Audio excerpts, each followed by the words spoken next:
BJP की सरकार ने असंगठित अर्थव्यवस्था पर आक्रमण किया है और आपको गुलाम बनाने की कोशिश की जा रही है।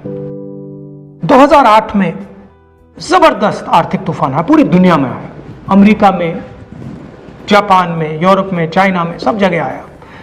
अमेरिका के बैंक गिर गए, कंपनियां बंद हो गई, एक के बाद एक कंपनी की लाइन लग गई, बंद हो गई। यूरोप के बैंक गिरे, मगर हिंदुस्तान को कुछ नहीं हुआ। यूपीए की सरकार थी, प्रधानमंत्री जी के पास गया और मैंने उनसे पूछा, मनमोहन सिंह जी बताइए, पूरी दुनिया में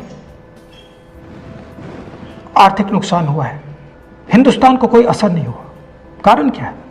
मनमोहन सिंह जी ने कहा, राहुल, अगर हिंदुस्तान की अर्थव्यवस्था को समझना चाहते हो तो यह समझना होगा कि हिंदुस्तान में दो अर्थव्यवस्थाएं हैं। पहली असंगठित अर्थव्यवस्था और दूसरी संगठित अर्थव्यवस्था। संगठित अर्थव्यवस्था में बड़ी कंपनियां, नाम आप जानते हो। असंगठित अर्थव्यवस्था में किसान, मजदूर, छोटे दुकानदार, मिडिल साइज कंपनीज। जिस दिन तक हिंदुस्तान का असंगठित सिस्टम मजबूत है, उस दिन तक हिंदुस्तान को कोई भी आर्थिक तूफान छू नहीं सकता। अब आज के दिन आते हैं। पिछले 6 साल से बीजेपी की सरकार ने असंगठित अर्थव्यवस्था पर आक्रमण किया है। 3 बड़े उदाहरण तो मैं आपको अभी दे देता हूं। नोटबंदी, गलत जीएसटी और लॉकडाउन।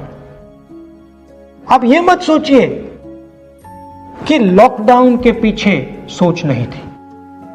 यह मत सोचिए कि गलती से आखिरी मिनट पे लॉकडाउन कर दिया गया है।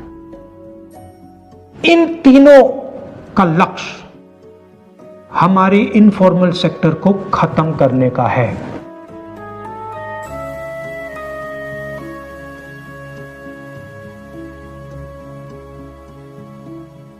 प्रधानमंत्री जी को अगर सरकार चलानी है, मीडिया की जरूरत है, मार्केटिंग की जरूरत है। मीडिया और मार्केटिंग 15-20 लोग करते हैं। इनफॉर्मल सेक्टर में पैसा है, लाखों करोड़ रुपए, जिसको ये लोग छू नहीं सकते।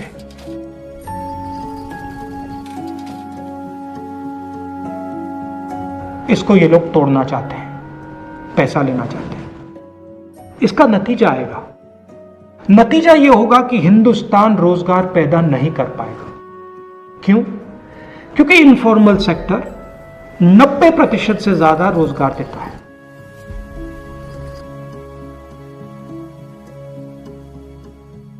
जिस दिन इनफॉर्मल सेक्टर खत्म हो गया, नष्ट हो गया, उस दिन हिंदुस्तान रोजगार पैदा नहीं कर पाएगा। आप ही इस देश को चलाते हो, आप ही इस देश को आगे ले जाते हो, और आपके खिलाफ साजिश हो रही है। आपको ठगा जा रहा है और आपको गुलाम बनाने की कोशिश की जा रही है। हमें इस आक्रमण को पहचानना पड़ेगा और पूरे देश को मिलकर इसके खिलाफ लड़ना पड़ेगा।